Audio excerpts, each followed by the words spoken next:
It's another beautiful day in sunny Seattle. For those of you who are new with us here today, I'm Phil Thompson, the Director of the Center for Environmental Justice and Sustainability, and we have a wonderful day planned for you. So we're going to meet here for lunch, just as a reminder, and Dr. Jorge Huete Perez will tell us about a new ship canal in Nicaragua, which is a very interesting story. And for our closing this afternoon, Dr. David Corton and Father Pedro Walpole will frame a vision for a living economy and a living earth. This morning, our distinguished panel will discuss the issue of relocation. Climate change-driven sea level rise is not something that will happen in the distant future. It's happening today, and indigenous communities around the world are facing displacement, and there's an urgent need to plan for relocation. It's my pleasure to introduce my friend Cynthia Molavita, who will moderate today's panel. Cynthia is an associate professor of theology and religious studies at Seattle University, where she teaches courses in Christian ethics and in environmental studies. She has authored and co-authored several books, including her most recent work, the widely acclaimed Resisting Structural Evil: Love as Ecological Economic Vocation. As one of the co-founders of the Seattle University Center for Environmental Justice and Sustainability, Cynthia helped establish our vision by advocating for an emphasis on environmental justice.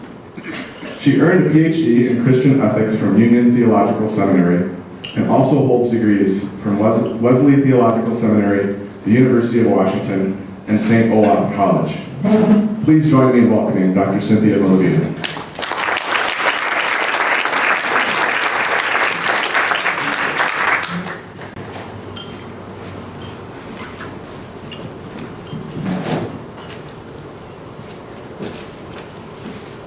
Indigenous communities, can you hear me? Yes. Indigenous communities the world over are displaced by climate change, with nation states as we know them ill-equipped to respond.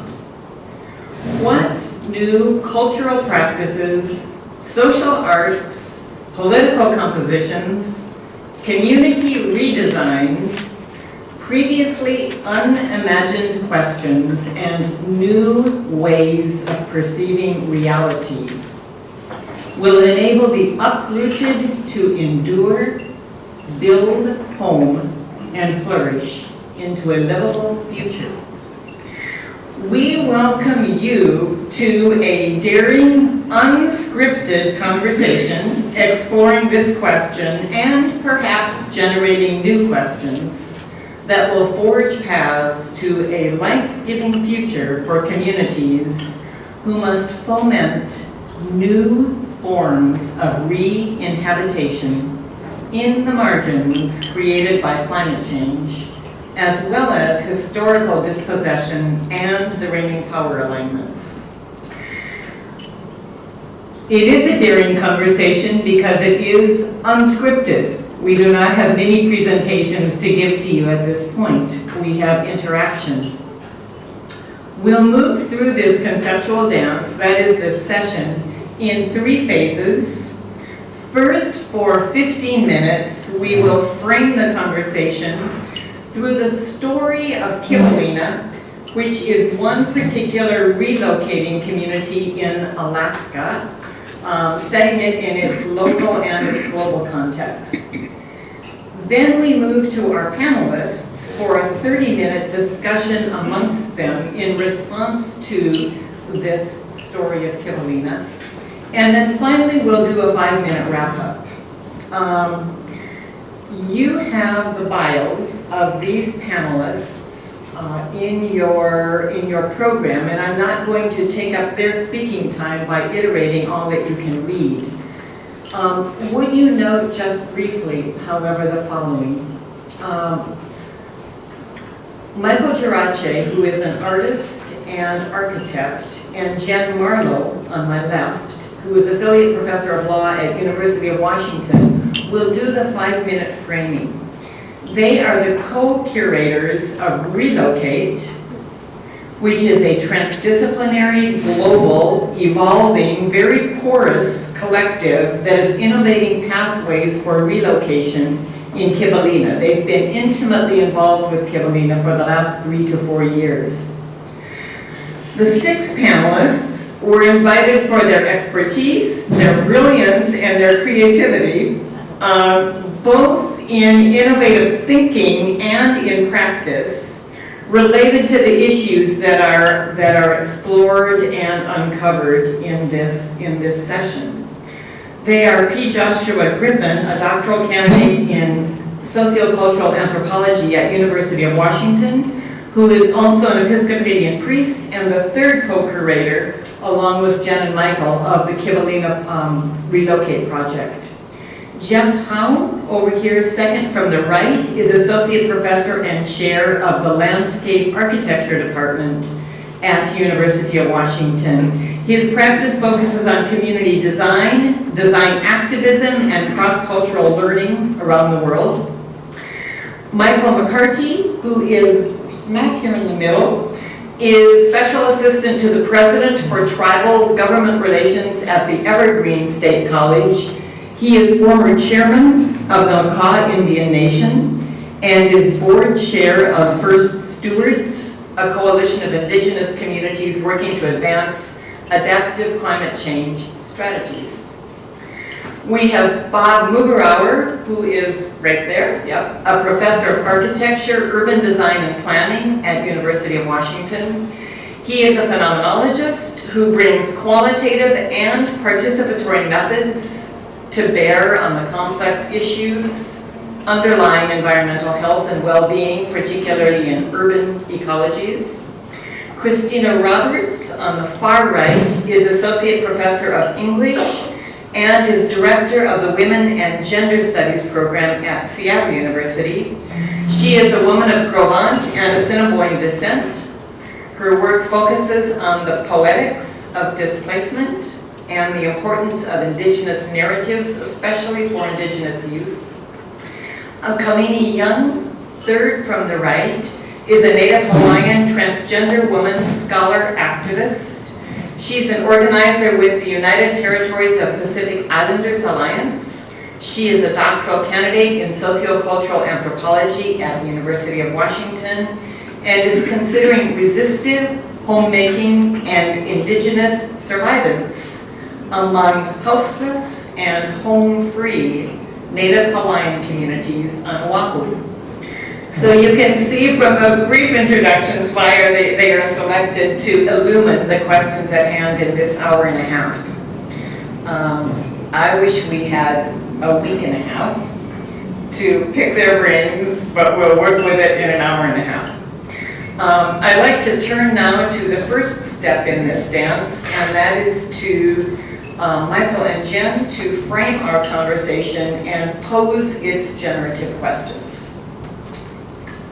Thanks to Cynthia, and thank you also to SU and to the Center for Environmental Justice and Sustainability for organizing this conference. In early 2008, the tribal and municipal councils of Kivalina, Alaska, filed a lawsuit against 24 of the largest greenhouse gas polluters in the United States, alleging liability for damages resulting from severe coastal erosion and other local impacts of global climate change. Kivalina, a 400-person Inupiaq community in Northwest Alaska, sought up to $400 million, a sum which would fund the relocation of the village to a less vulnerable location. In November 2011, the Ninth Circuit Court of Appeals heard oral argument in the case. Why is it so difficult to find a case that even remotely resembles this one? Well, global warming, Judge Clifton, does definitely present new facts, but so have over the years many other cases. And what's your closest analogy? It's very clear that the plaintiff need not demonstrate that the value of Kivalina is greater than the value of fossil fuels. I mean, I think it's clear it's not. And it introduces a scale of balancing that is just beyond any precedent, as the district court noted, and that's what gives rise to the political questions. Well, the magnitude is unquestionably great, but is the balancing that's called for in that context of intentional, reckless, negligent conduct something that's unheard of in tort law. Our fact finders call upon all juries, call upon all the time to do that. Here it's huge, but does that take it out of the realm of something that's manageable within the standards of litigation? It does in the two respects that the district court identified. The first in that it involves not just looking at a context in which we have a factory that's polluting a stream and affecting nearby neighbors, and it's a very discrete analysis. Here it is projected onto literally a worldwide forum with worldwide implications, national and international interests of a scale that is not just different in kind, but different in degree by several orders of magnitude. Nothing of this scale has ever been remitted to a court for decision. 10 months later, the Ninth Circuit decided that climate-induced community relocations gave rise to political questions with worldwide implications that operate at scales beyond the realm of state-based and legal precedents. The Circuit Court refused to consider the merits of Kivalina's complaint on the grounds that the case raises, quote, political questions, although the court also acknowledged that, quote, our conclusion obviously does not aid Kivalina, which itself is being displaced by the rising sea. Kivalina appealed its decision to the Supreme Court of the United States, which in May of 2013 declined to hear the case. With legal strategies seemingly exhausted and no state or federal policy to support community-led relocations in native Alaska, Kivalina's situation raises the question of what options are available to communities whose particular needs, interests, and desires exceed the realm of the possible. While courts place solutions for Kivalina's relocation within the political realm, Kivalina operates in a space better described as post-political. For critical geographer Eric Swingadow, the post-political is a political formation that actually forecloses the political, that prevents the politicization of particulars through a tightly circumscribed field of possibility.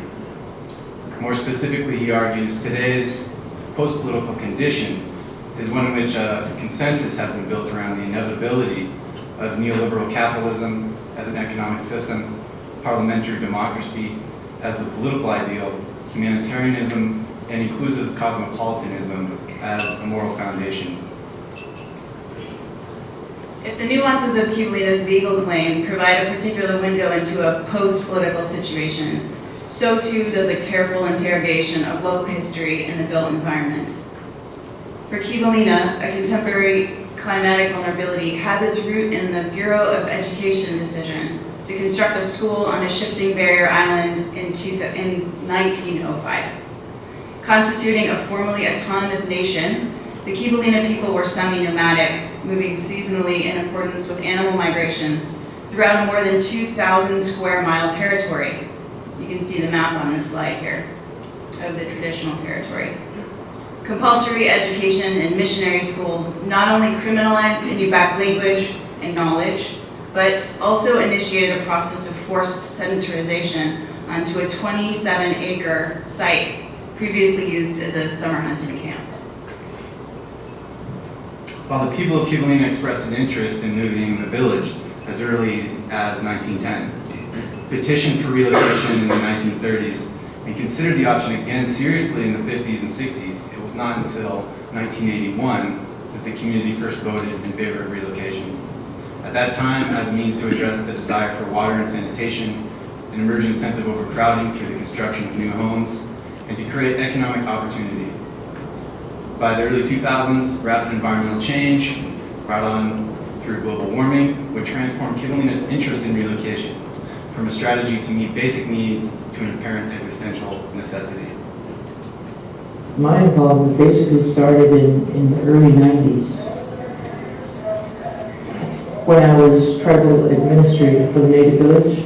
It started out as a need for water and sewer services because they could not be provided on this little barrier reef island, needing more development space for economic development purposes and more room for residential homes. We have multi-family residences, We have serious overcrowding in those homes, and it causes a lot of social problems and health issues and fire hazards. Since the early 90s, our need for more housing, residential homes has increased to a critical level because people are moving away now just to have a decent place to live, which they shouldn't have to do. The need for water and sewer services still exists, it always will. The people still have that desire. But since 2004, when we started seeing serious land failure, that became the number one reason. We're not here by choice. We were forced to be here, and you would think that the federal government would be responding to our safety issues right now if the government were to seriously take the changing climate into consideration. They would have to change everything. The regulations that exist now, they're inadequate to address a changing climate. They're not willing to face reality, then we're on our own. We have to do things for ourselves because we can't rely on the people who have the power to make a difference for us.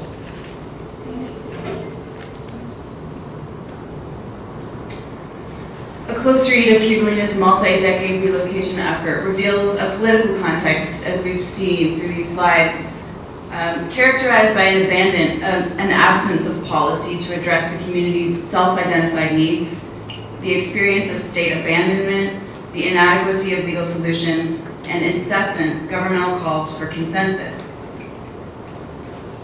It really doesn't work that way. If social engineering, we go into a community, and maybe an indigenous community, and say, okay, tomorrow you're going to move, this is where we're going to put you, this is the house you're going to live in, and you're going to like it. That doesn't work that way. You have to work with the community and plan things and get consensus on things. But you give a real challenge. It's very difficult for them to make that consensus of what is the final stage that they want to be on. Kivalina is probably the most challenging of the communities that we have in the state in terms of getting a consensus going. It's historically been that way. Post-politics relies on a form of managerial governance, which for Slavoj Žižek and others deprives government of its proper political dimension. It is about the administration of social, economic, or other issues through a vast apparatus of experts, programs, and funding schemes.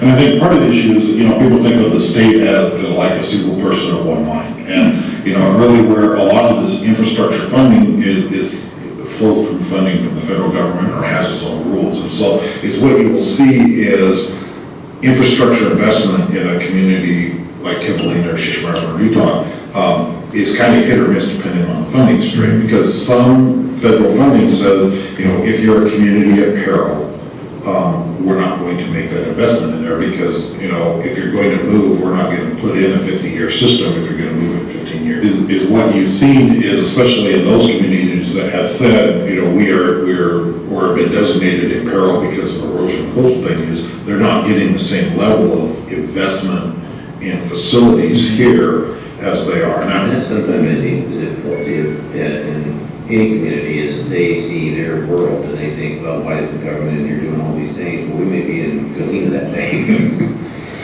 And so I think with Kivalina, we got him in a fairly safe holding pattern. Post-politics also marginalized those who refused to perform required roles. For Swingedao, the post-political relies on either including all in a consensual pluralist order and on excluding radically those who posit themselves outside consensus. There was a golden moment in time around 2000, that 5-year period, 2000 to 2005, when there was money, there was power, there was opportunity for relocation. And Kivalina was at the top of the list. And leadership in that community purposely fought science and local knowledge and chose to go to a site that no reasonable engineer or architect or scientist would say was tentative in the long haul. And they missed that window. That was not anybody else but the community's leadership. In Kivalina, the post-political physically manifests as standardized architecture and centralized, often unreliable infrastructure. Kivalina's decision to relocate, declarations that the current village site is at risk, and the lack of room for expansion have all been cited by state agency representatives as reasons to exclude and deprive Kivalina of improvements to deficiencies in the built environment. Most people in Kivalina live in standardized housing provided by a coalition of state and corporate actors that disregards any form of local climatic and cultural particularities. These houses are unventilated, overcrowded, and dependent on heating from oil stoves.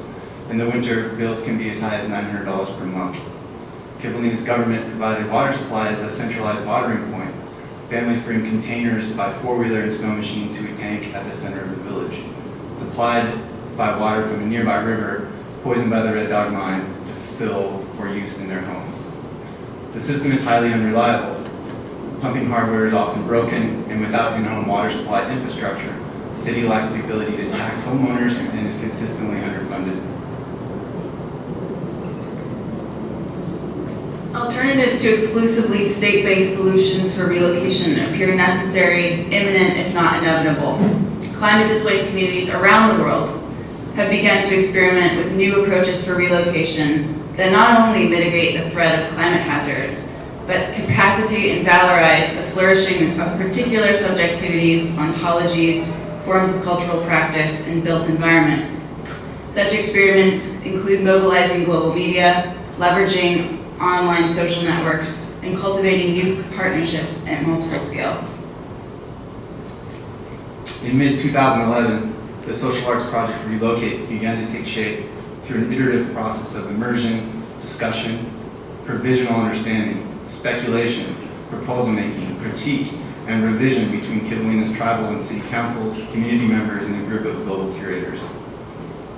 Relocate has become a transdisciplinary collective working to support a community-led and culturally specific village relocation by collaborating with village leadership to locate, make visible, and bring action to the issues underlying relocation efforts. Over the past 3 years, we've begun to compose networks through local, Alaskan, and international partnerships from universities, corporations, NGOs, United Nations affiliates, and state governments. A diverse set of projects has been co-developed with Kivalina, and these projects are emerging. They include state-like water, sanitation, and architectural planning, online and digital platforms for recognition of particular self and community narration, and representing relocation efforts within a living archive of cultural, environmental, and governmental history. A social and ethnographic arts project, Relocate moves beyond representation and participation through sustained engagement toward material, political, and affective transformation. In so doing, we are drawn to Bruno Latour's notion of the common world, achieved, as he says, only by the slow process of composition and compromise, not by the revelation of the world beyond. How this world is to be composed is indeed a political, ethical, and spiritual question, though we submit following Latour that the common world has to be built from utterly heterogeneous parts that will never make a whole, but at best a fragile, revisable, and diverse composite material. Now turning to our panelists, we have questions. The first is, based on your experience, practice, and scholarship, how might emerging alter global political formations capacitate and support demands for particular subjectivities, built environments, forms of cultural practice, and politics to endure and flourish in a common world? The second is, how should global collectives like Relocate compose these networks justly to avoid the replication and furthering of displacement? Thank you, Jen and Michael. So we turn now to you, this panel of creative contributors. Could you share from your experience and your knowledge in response to these questions? Please know that we welcome speculations, provocations, unfinished thoughts, other such fertile forms of reflection, and we ask that you not only respond to the questions, but engage with one another's response. And therefore, if you could keep your responses to a conversational length rather than a presentational length, that would be welcome. Thank you. Griff, how about starting us off?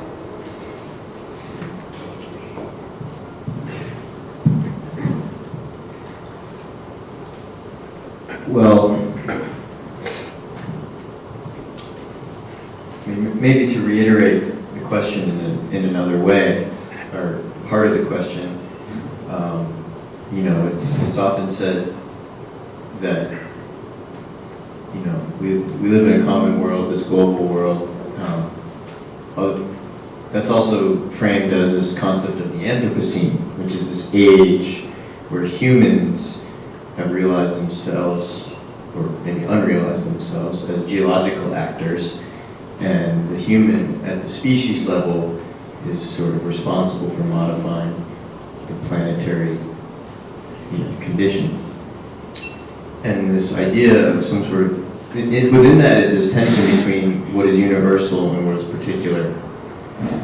And so maybe to spin out the question again, how might this concept of a universal age or universal common world or Anthropocene be used not just to mask over the ways that climate change is experienced differently according to historical dispossession and current power dynamics, but how can this be used to create new networks of collaboration and whatever those networks need to be. So that's my question.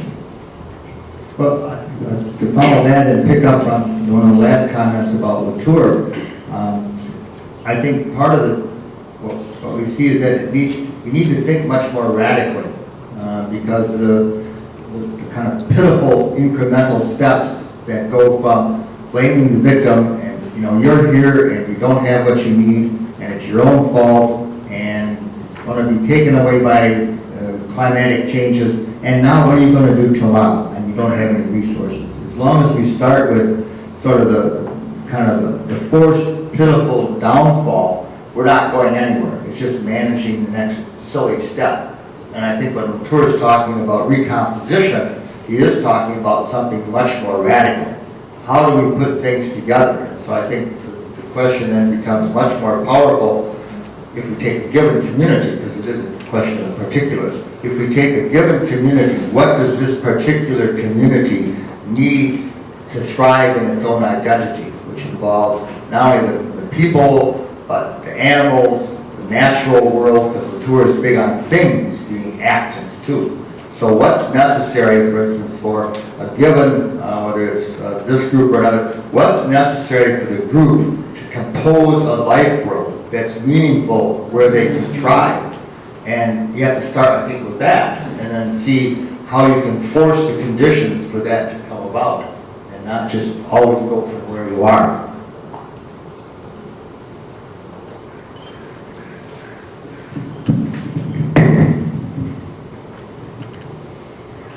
I like to think of outside of the box perspectives, even outside of the recycled box, outside of the organic paper box. Because I think what we're dealing with on a larger scale is that Western civilization's been a construct designed to keep a status quo of certain people in charge of centralization of resources. And everything that has become this machine, this mechanism, is based on centralization. And so when we start playing inside those rules and seeing how the politicians play these games of prescribing the choices that you have to make. We're not making the choices on our own determination. We have to transcend that reactionary approach. And some of the experience I looked at in tribal self-governance is that according to the paradigm that my people entered into this modern political world, was that we entered the negotiations as equals. And so I looked at self-empowerment of self-determination and self-governance as that our chiefs negotiated as equals with the executive branch. Executive branch saw that. So I framed it from an empowerment perspective that we're not just good little Indians wards of the government. We are better trustees of our own resources than the federal government. And we can't depend on the federal government for that trust responsibility. When we take this into a whole nother realm of the public trust and the dysfunction in Washington, D.C., its ability to address what we're seeing. I mean, I think of one of the ladies that's county commissioner for Miami-Dade area, and sort of the psychosis of denial, climate denial, when she's in charge of infrastructure that's seeing all this other encroachment. But she's aware that there are military-industrial complex companies that are moving away from the shoreline. So I think the reality is that a lot of people know it's happening, even the deniers. But I think what we got to really look at is how do we adapt and modernize and customize the toolbox that we already have to deal with, because there's got to be that interchangeable component to it. And so I look at the tribal government's budget that we have, or that I was once a part of. How do you reprogram existing funding? How do you reprogram the existing mechanisms that other people use to advance modern society and sort of a countercultural concept? Social entrepreneurship comes to mind, and one of the things that in the beginning of this discussion around First Stewards we talked about was that the San Francisco Bay Area is the largest concentration of Toyota Priuses. So you've got some money that's been put into these things. And I think when we look at who's going to be there to empower each other, the icons of what's happening now, it's no longer a debate. And the stories that we have, how do we connect the people with the intentional lifestyles and the intentional countercultural perspective to say these are going to be new insurance products. We're going to have a nonprofit insurance financial instrument that's going to be Sustainable Development Fund. It's going to be this and that. I mean, we have to think outside of what we've been prescribed to think we have the choice of.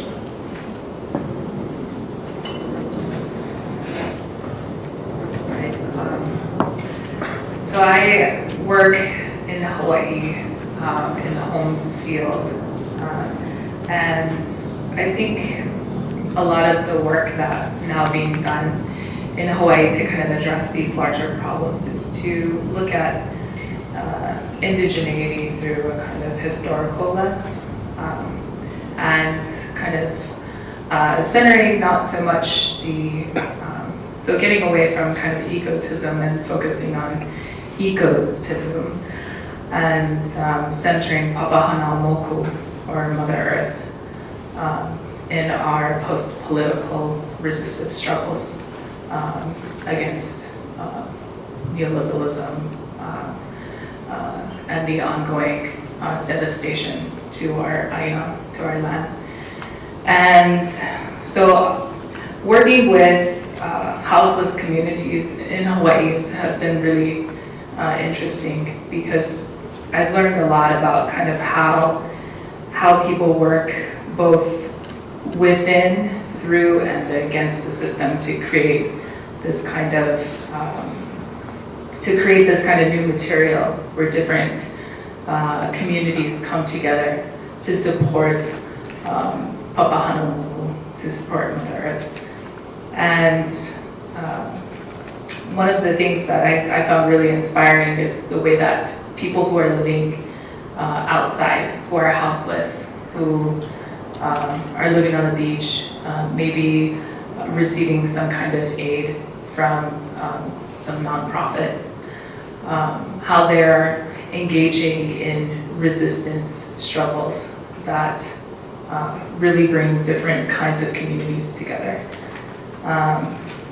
One of the people that I'm thinking about now, her name is Kaiulani, and she lives on Kauai, and she chooses to live outside, to develop a different kind of relationship to the earth, to cultivate a different kind of relationship to the earth, and therefore instantiate a different kind of subjectivity.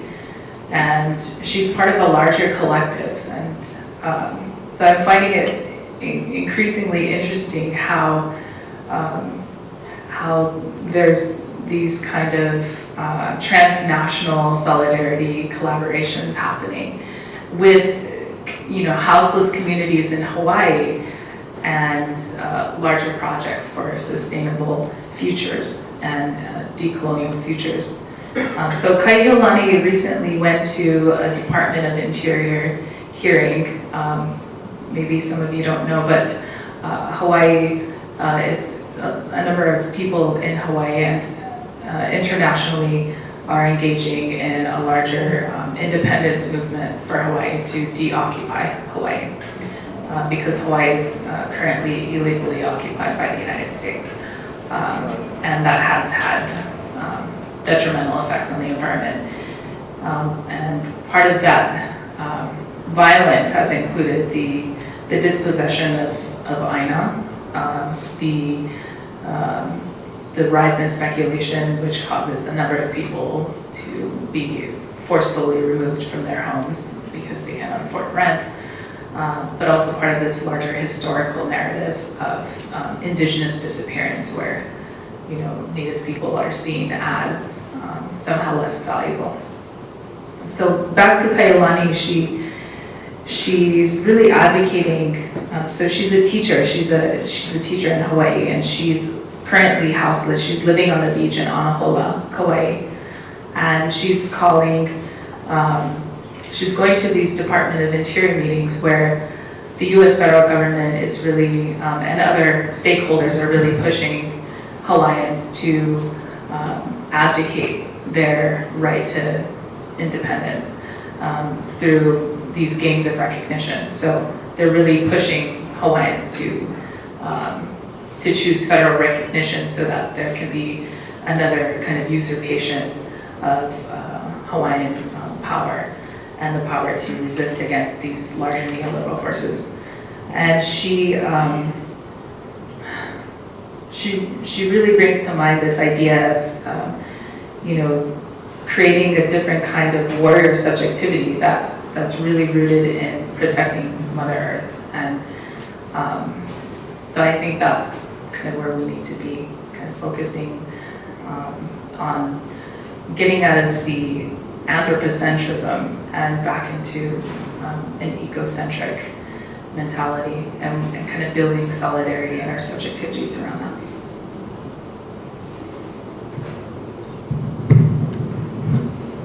Okay. Listening to Jen and Michael and also this discussion about post-political reminds me of a time in Seattle back in the 1960s and 70s when ethnic minority community were taking direct actions to advance their cause. So there's a story about the movement led by Bernie Whitebear to negotiate with the federal government for return of the land after military base were closed. And that negotiation wasn't going anywhere, similar to the story that we just heard. So they went ahead and occupied what is now Daybreak Star Cultural Center. And same thing was happening in the Latino community, led by Roberto Maestra.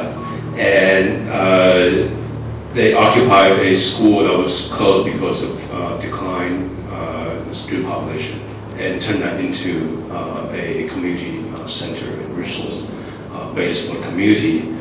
Similarly, the Asian American community in Seattle also were fighting the building of the kingdom.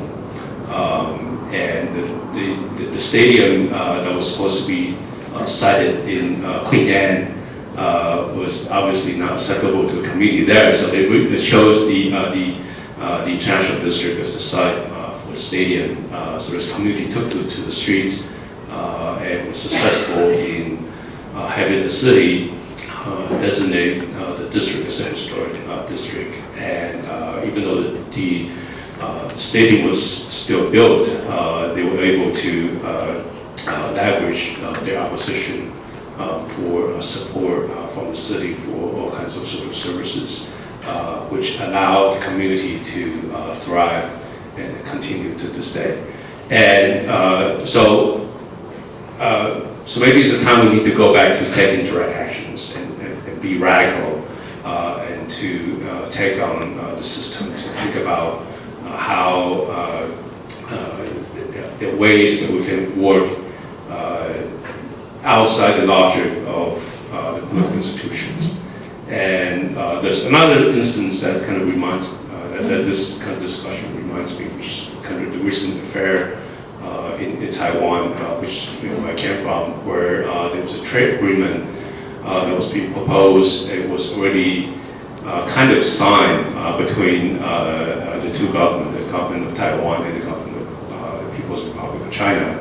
And all within kind of a black box until the activists and opposition politicians in Taiwan kind of challenged that whole issue.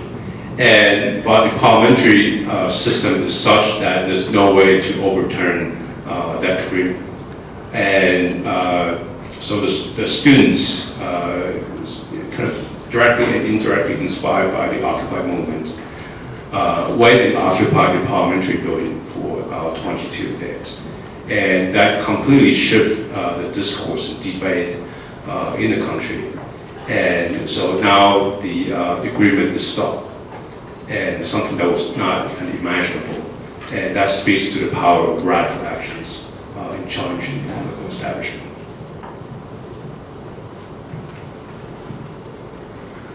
If we want a different ethic, I think it's time we tell a different story.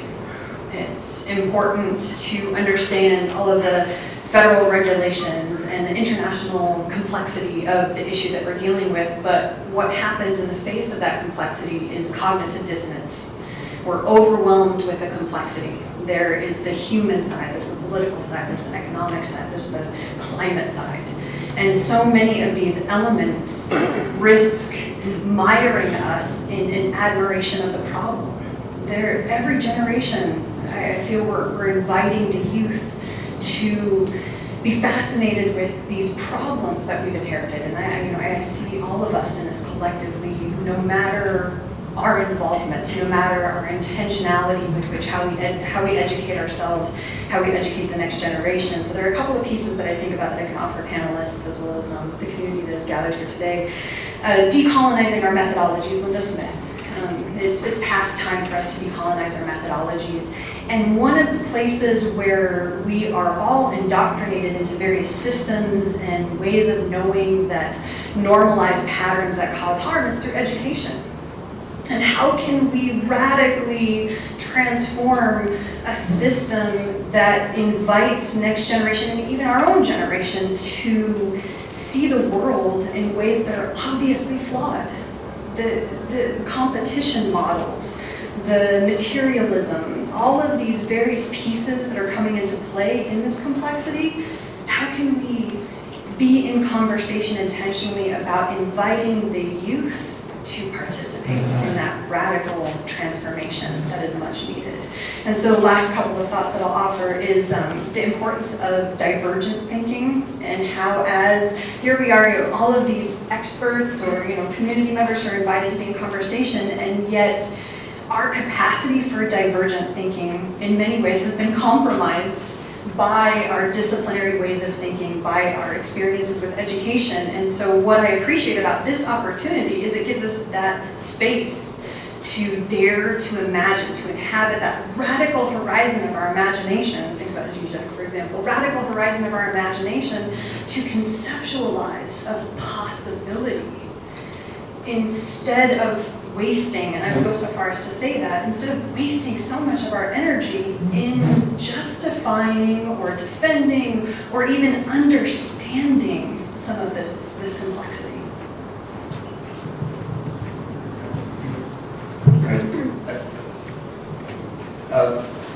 Just to come on out here right to you. It seems to me that one pattern I'm seeing here is saying that we need at least two different dimensions.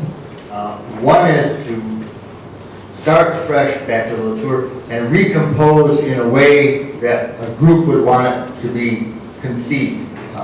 There's a book I commend to folks, I'll carry it around and see it later, by Joan and Ron Engels, Ethics of Environment and Development. It's a terrific book.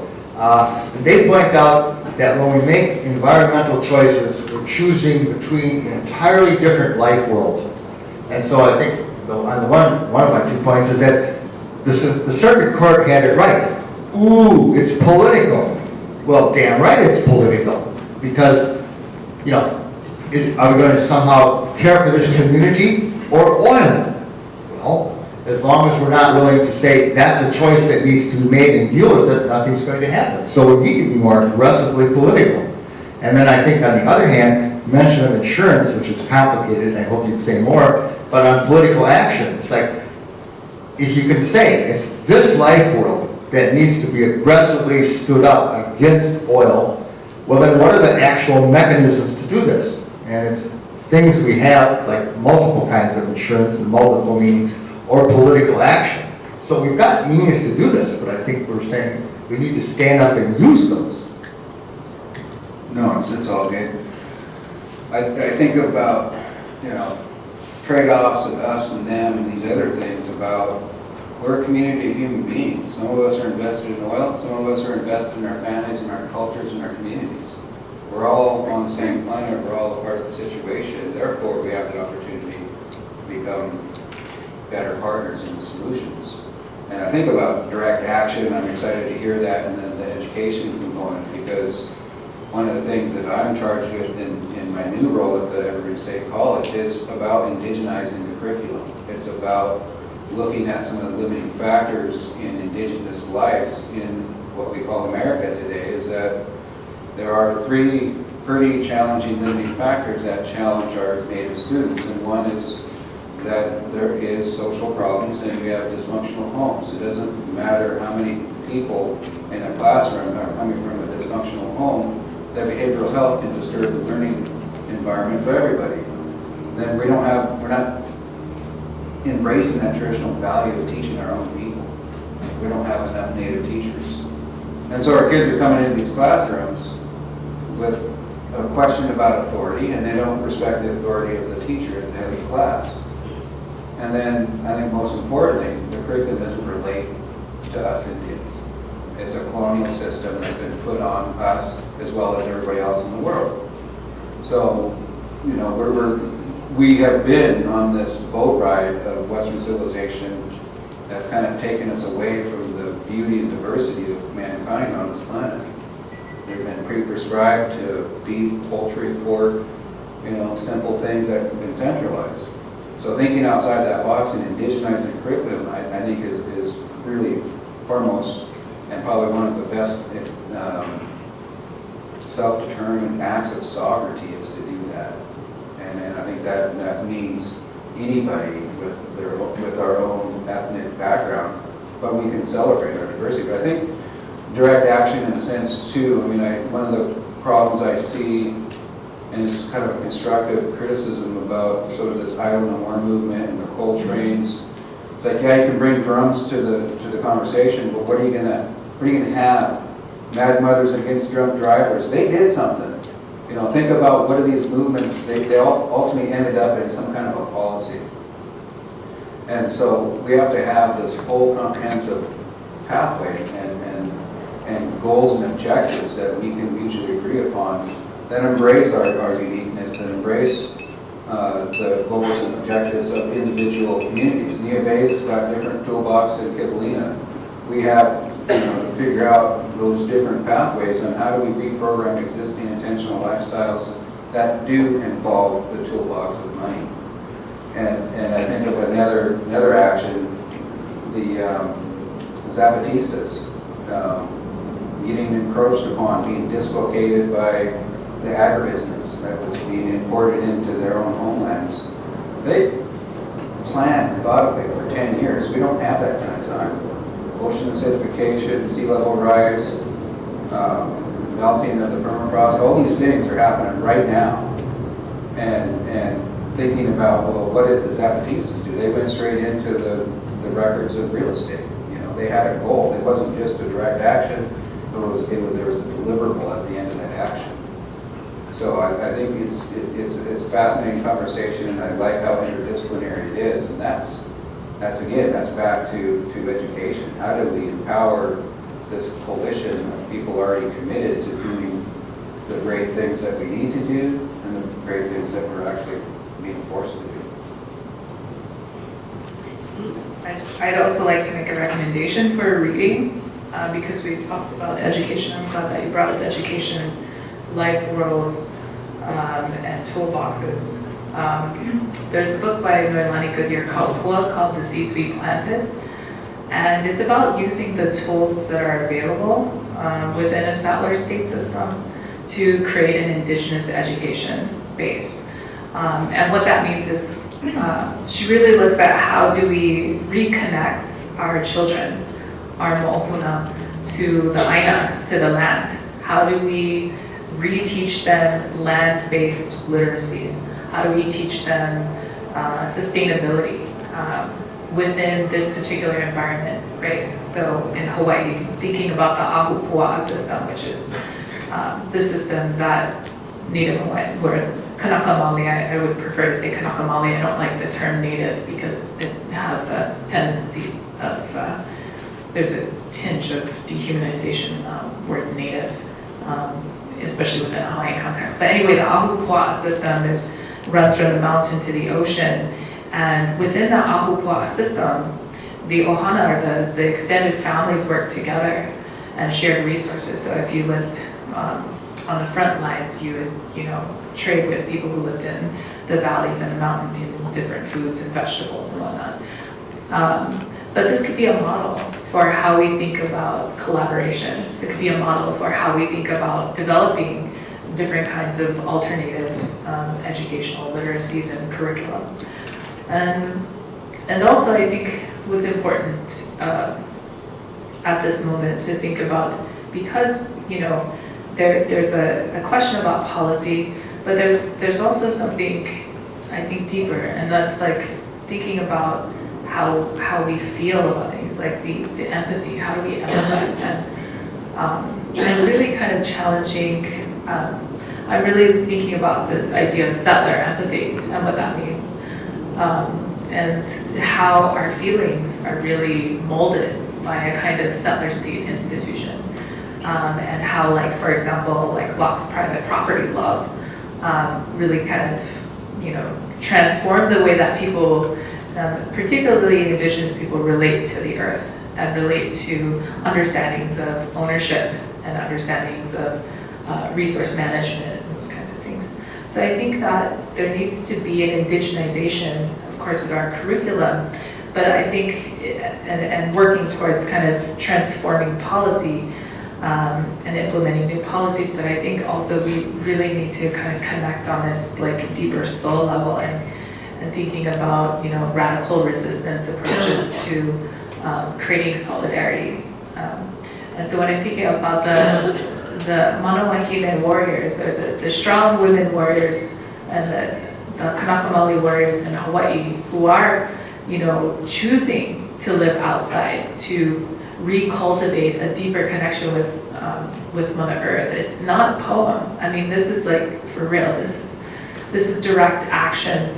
This is spiritual rejuvenation. This is like creating a deeper consciousness that reconnects us all to the Piko, to that sacred place, and re-sacredizing our lands and our resources, because that as you said, there's the climate change. There's my homeland is currently waiting for the second hurricane, hopefully it goes north, but Hawaii's been struck by, over 150, tropical storms within the last few years, and so climate change is a reality, it's happening, and how is that connected, How do we think about re-sacredizing our Aina, and challenging, I think, a money-centric mentality, because yes, money is important, but I mean, it can't be the only,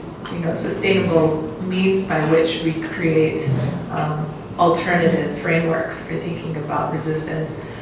I think it's just one tool in a toolbox, and I think that, it's important, but I think we really need to think about that soul connection, as new agey as it sounds. I think that's really important.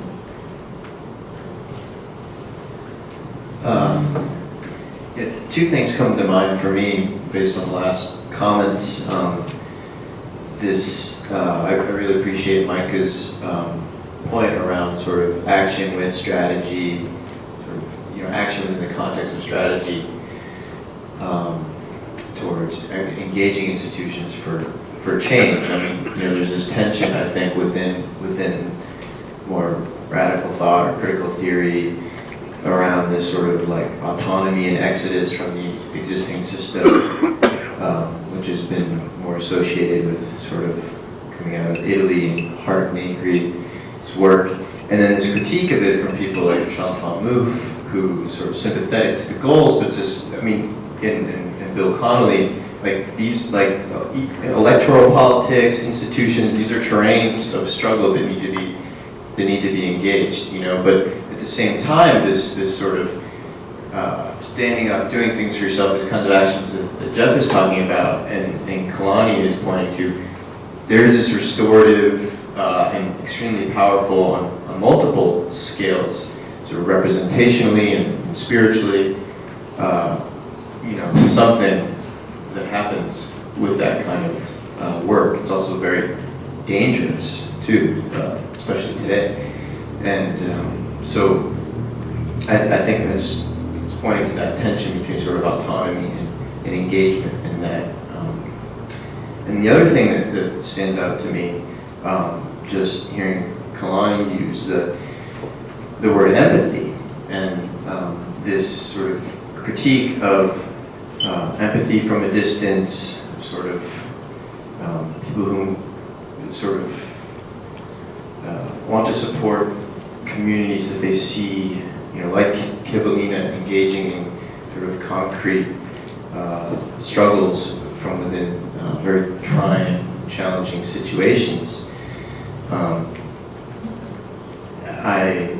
Early on, maybe a couple of years ago, I asked Enoch Adams Jr., who's an Episcopal deacon, a dear friend, and deeply involved with Kivalina's relocation planning committee. He mentioned something to me about, he said, we get a lot of sympathy, but what we need is empathy. And I said, well, what's the difference for you? I mean, what do you mean by that? And he said that, empathy, to empathize with us, you have to, walk in our shoes, you have to eat our food, you have to spend time here. You have to face our seemingly compounded dilemma.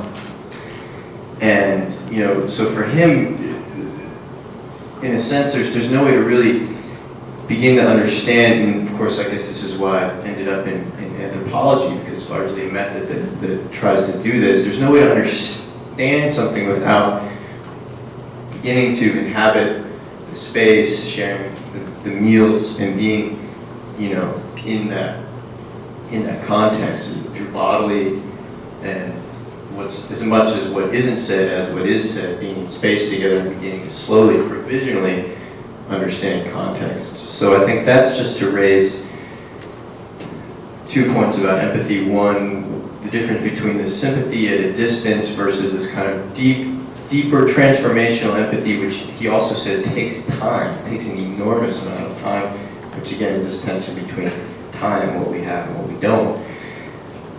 And also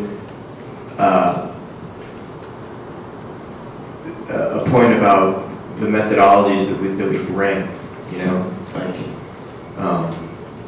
and that's one of the things it's been a real pleasure to work as part of this collective over time. Repeatedly returning to Kivalina, slow, sort of long engagement, sort of in an ethnographic. I mean, these two are the best ethnographers I've, you know, well, I guess they're the only ethnographers I've ever worked with, but they're great ethnographers, even though they're a lawyer and an architect or whatever, you know, they're anthropologists. I am so struck by the imagery of what you all are suggesting. And you've talked about warrior subjectivities, you've talked about choosing different life worlds, alternative frameworks of resistance, direct action outside of the normal political constraints, decolonizing education and worldviews, opening radical imagination. These all seem to me to be profound suggestions toward repoliticizing. I mean, if we think of the political in the deepest classical sense of the word as engaged in shaping the life in common. So can you speak to how that, in a sense, outside of the box, repoliticizing, bumps up against or has efficacy in the face of the political as it is, the power structures and constraints that are there? Can you speak to what it means to be forming new political mechanisms, new political movement in the face of the virulent ferocity of the neoliberal global economy and the political constraints that are up there? Micah, you alluded to that interface. Can you illumine that for us? And I say that partly because people here, I think, are also thinking on the edges, outside the box, but are faced with the constraints of the box as it is, and its deadly power. I think there's the free enterprise aspect of sustainable lifestyles, and that's a growing paradigm. And that's something where, you know, even the Bon Marché around here, you know, the customer's always right. And then I remember, you know, 15 years ago or so, there was this advent of all these microbreweries, and so all the big breweries started to put out their little fake and baked microbrewery lookalikes. You know, and the organic food industry, the fastest growing food industry, you know, in recent time. And then, you know, now we got to water down what that means for the branding. But what I think, you know, fundamentally, I think that there's a problem of countercultural reactionism in the United States, particularly. And I want to draw out, you know, one really stark reality that a lot of tribes in this very area are very concerned about, and that's the Treaty Rights at Risk Initiative and the fish consumption rate debate. And, you know, what we're seeing is acts of Congress that cannot be held in dogma. And there's a lot of other actions that are going on that get caught up in dogma. And sometimes I get concerned about Conservation Incorporated and the dogma that Conservation Incorporated gets into, and there's a slippery slope of ethics where the ends justify the means. And so, you know, Macaw whaling is no stranger to seeing gutter science advancing a political agenda. But what's happened is I think our political system in the United States has gotten to the point where the pendulum shifts are being governed by less and less latitude. So each president has less and less opportunity to make positive change because the garters of far right and far left are becoming so pinching in the middle. And so what I think we're seeing is taxation without representation of a common sense middle ground. And another example, I think, you know, what is squeezing indigeneity in the world today is that you've got the extreme smash and grab big business globalization that are displacing indigenous communities, but then you've got this counterculture within Western civilization in Conservation Incorporated mitigating indigenous access to the same place. And so realizing that for people, and the people that go to PCC should be really aware about the labeling of some of the organizations that are contributing to marginalized indigenous people in the world today. So I think, indigenous viewpoints are incredibly important, but what I ran into in my time with the Macau Tribal Council is I was able to sit in the Governance Coordination Committee for the National Ocean Council. A lot of discussion about compartmentalization, stovepiping, silos, federal family fighting with each other, all this government waste. But what struck me was really weird was that we had senior Democrats in this cabinet level discussion about wordsmithing, that we had global warming, we had the greenhouse effect, and now we said climate change, but now we're not allowed to say climate change anymore. So even within the two-party system, you have capitulation with, on one side, caving into the ridicule machine run by the other side. And oftentimes, in some cases, I think I've looked at Democrats and Republicans, well, you flip the coin, and one side we win, the other side, or no, one side we lose. What's it called now again? Flip the coin, heads you win, tails I lose.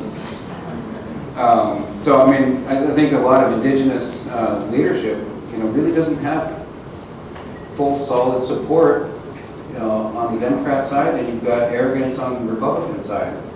But I think it's about information.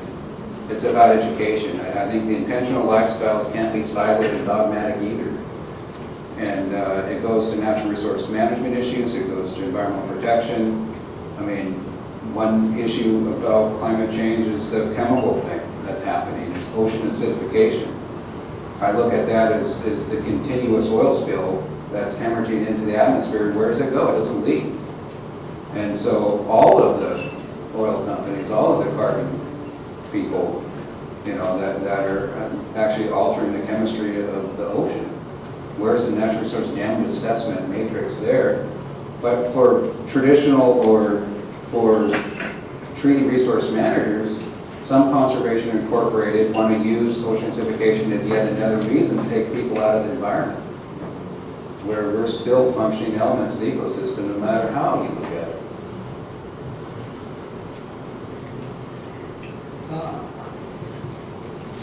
It seems to me that there's also this interesting circuit here where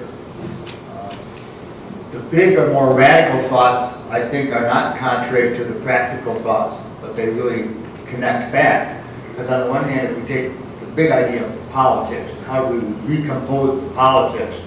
Again, Latour says, you need a new politics, but it's not just the people, it's the things. And so we say, how do you compose a politics of, say, a given indigenous world? Well, it's the people, it's the fish, it's the birds, it's Mother Earth herself. And that seems wild and crazy. How would you do that?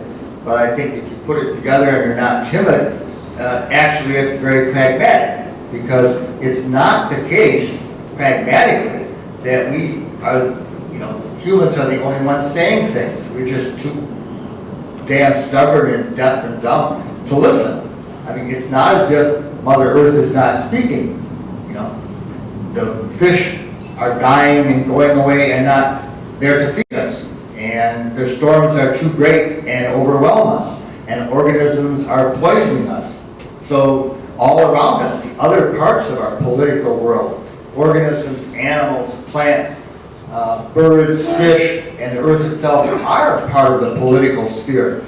And they're giving us constant messages. We just ignore them. But that's the whole point of a group like this. It's environment and ecology, and it's not at all separate from the political.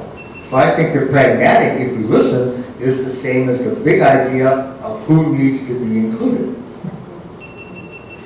Kalani, your face is saying you have a response. Well, thinking about those natural world literacies, and just recently I was on the social media network, and someone had mentioned that they had seen Eva birds. And the Eva birds in Hawaii are a sign that a large storm is looming nearby.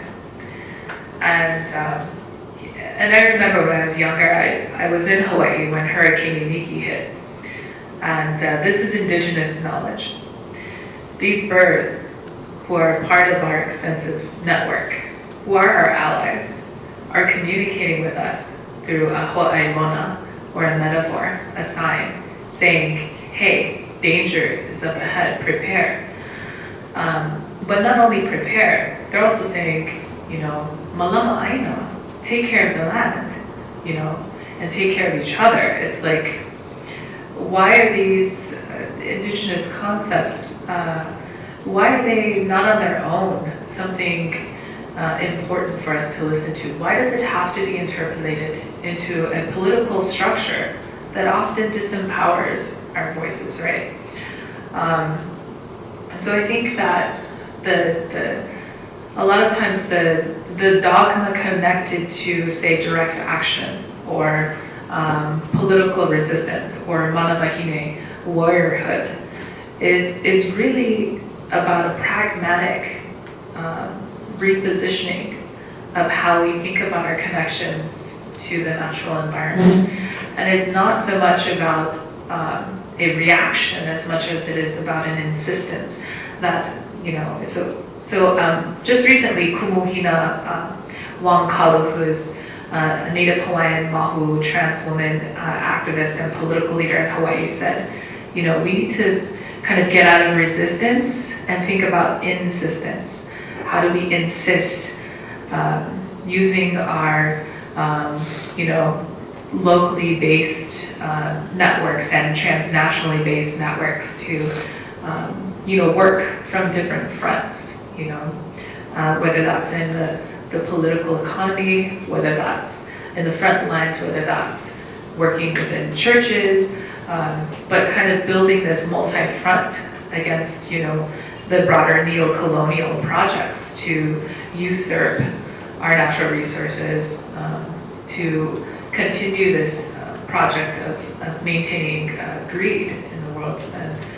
And so I think what you're saying, this radical recompositioning, I think, of our subjectivities, for me is about kind of recognizing the radical recompositioning of indigeneity and how there've always been space for, you know, like white settlers from Europe arrive here, have some food, we'll take care of you. This very radical love ethic, to me, is really important. I think that's really critical to my own re-subjectifying myself to a critical, analytical, practical, radical re-subjectivity.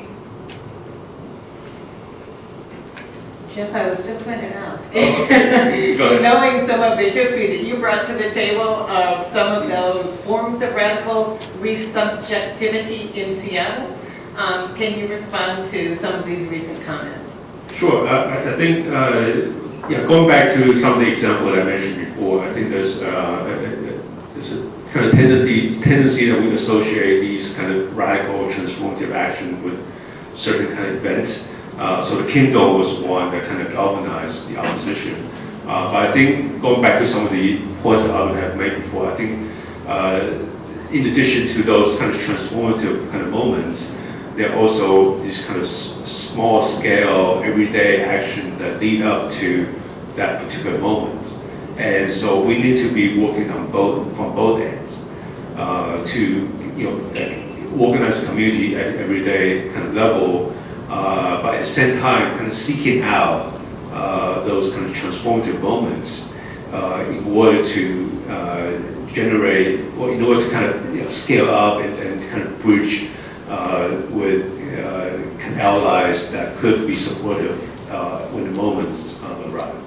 And but at the same time, I think as somebody who's kind of worked inside a community, I think there's also a tendency to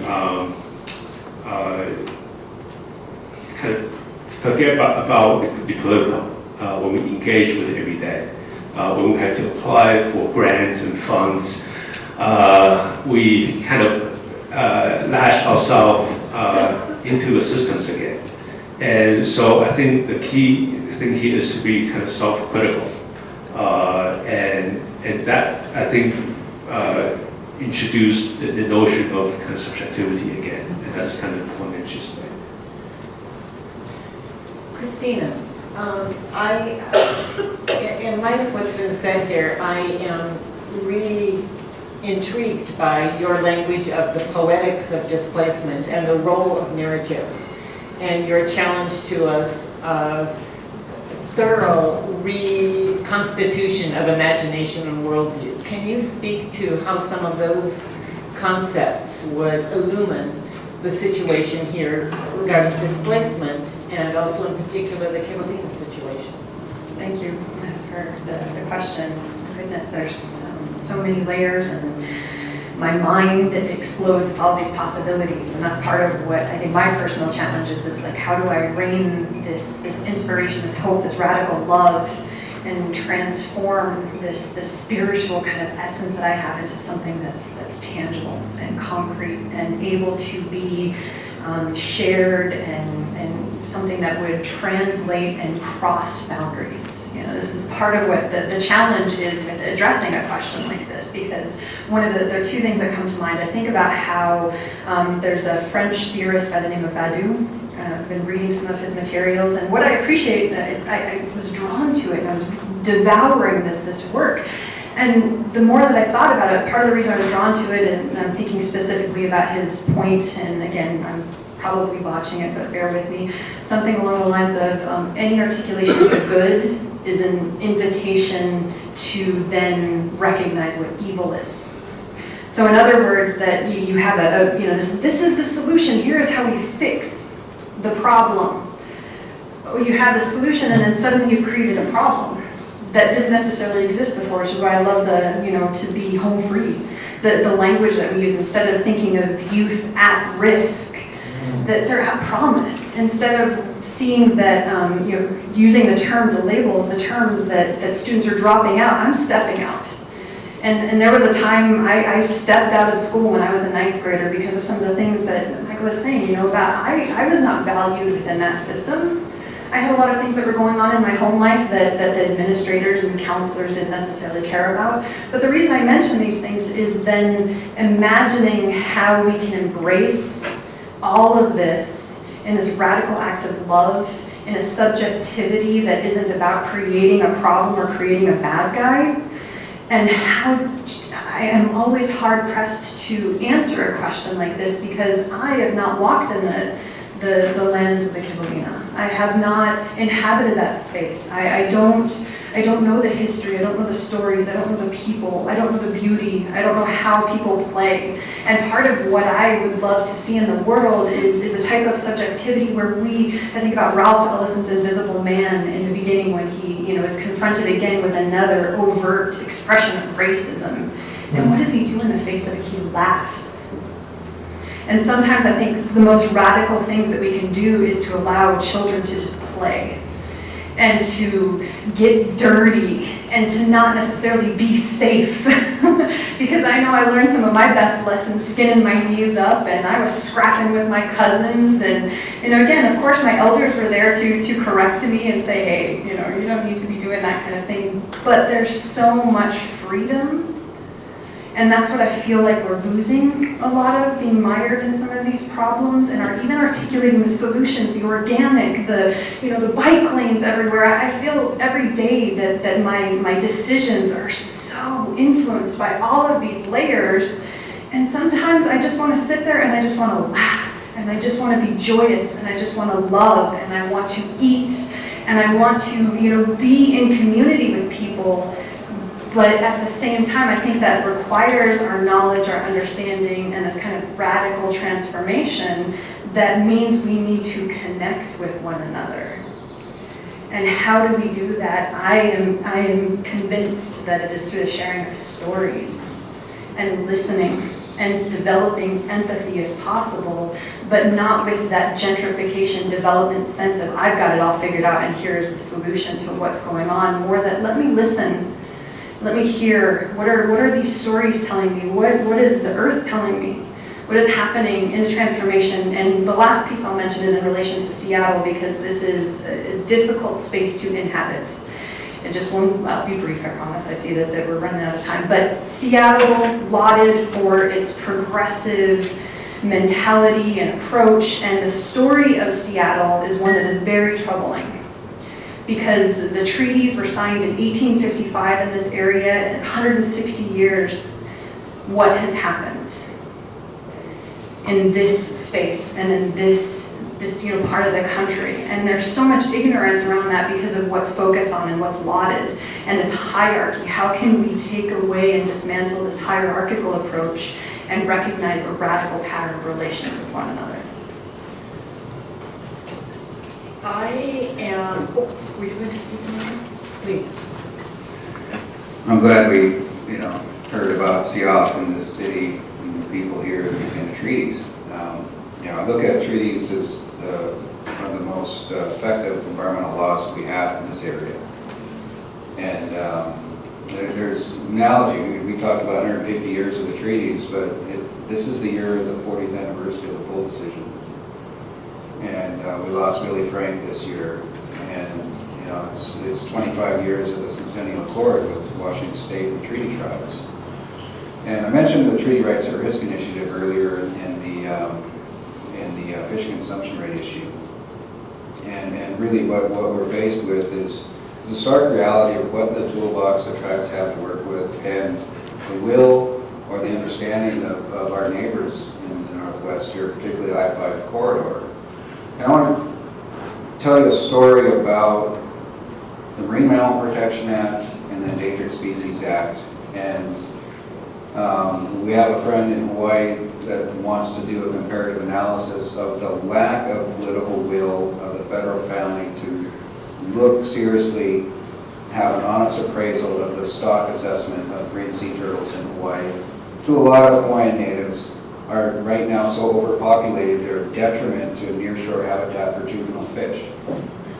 And so this conversation we had at the Marine Fisheries Advisory Committee was, let's look at ESA green sea turtle and let's look at ESA king salmon here in the Northwest. Well, treaty rights were very instrumental in a transparent process of listing salmon.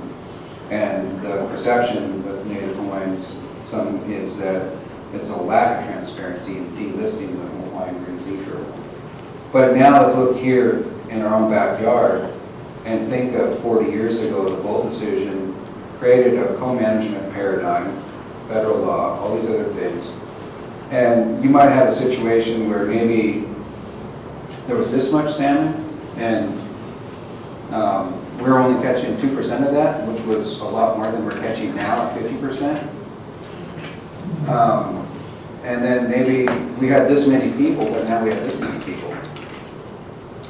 And we might have had this many seals and sea lions because that's what happened. Now we have this many.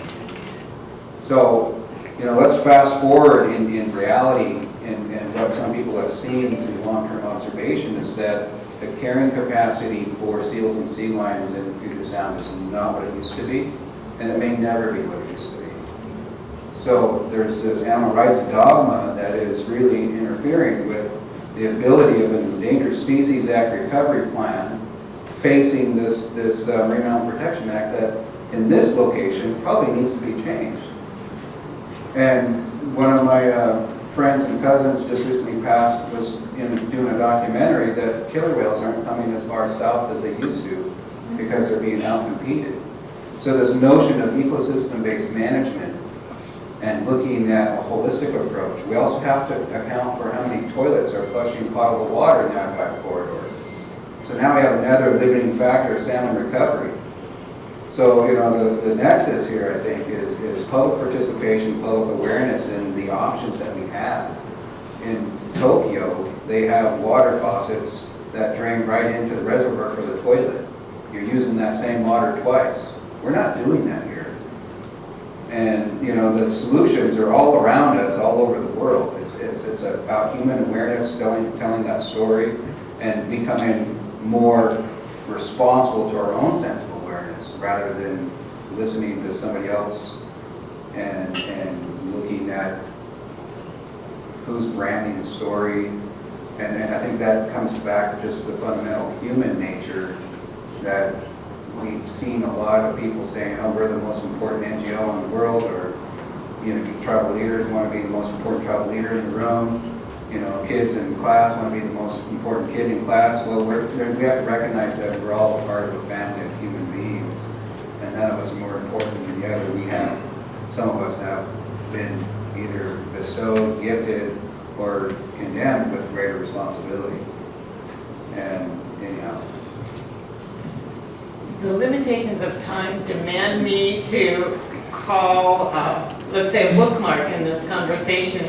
But I am struck by and deeply grateful for the concepts, the words, the passion that we have heard from you. And I am aware that the people in this room all hold similar kinds of wisdom and passion and words and ideas. And I would like us to take a moment to honor that, the wisdom and the knowledge for going forward that is here. And I would also like to remind folks that if you would like to mull over and play with and germinate the kinds of ideas and words that have come forth from the panel, it is accessible online. I don't know how to tell you how to do that, but you can go to the conference website and find this and play further with what has been said. We have a few minutes of wrap-up from our initial framers, but I would like to just thank you for the experience that comes into what you said and for the openings that you give by the ways that you,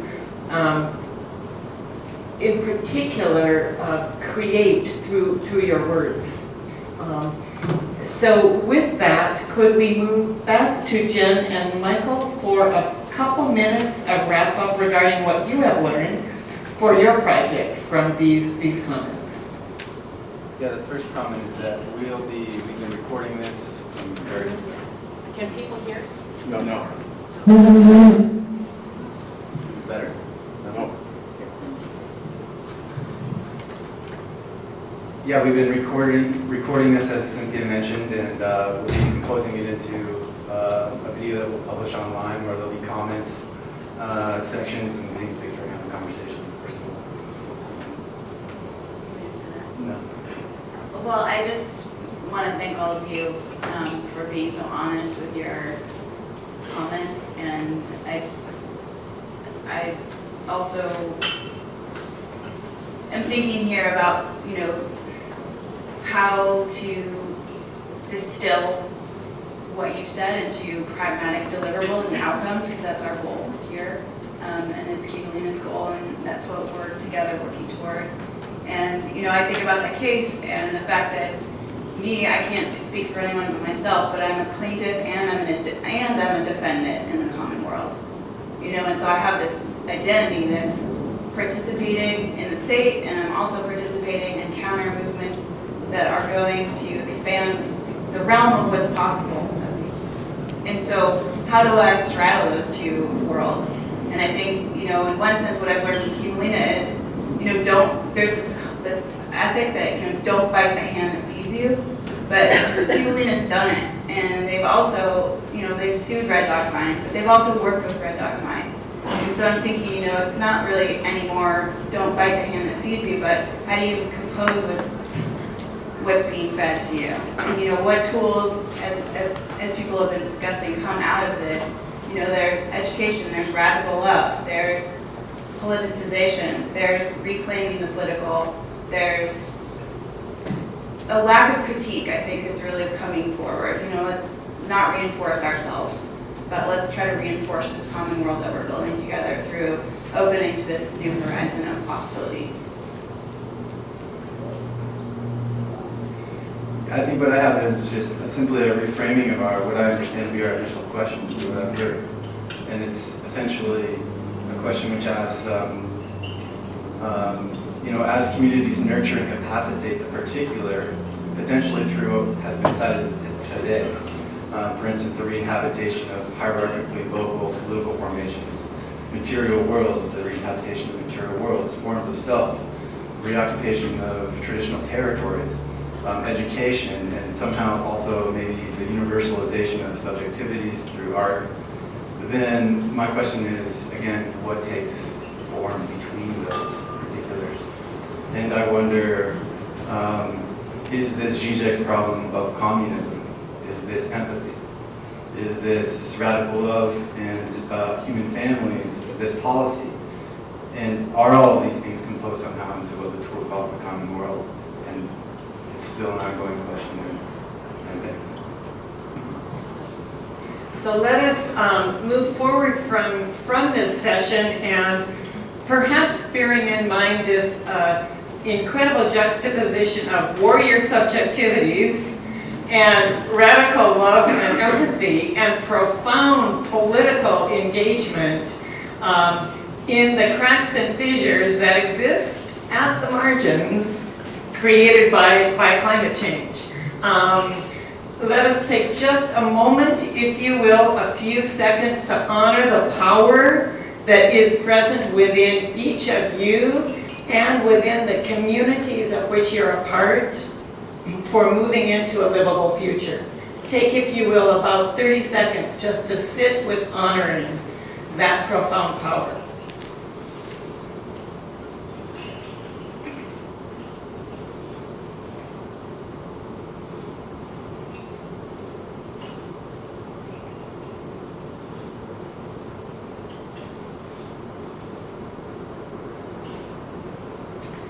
Okay, and then could we just give thanks for this panel and presenters, but also thanks for the profound calling that we all have to create a world in which all can live and live with life abundant.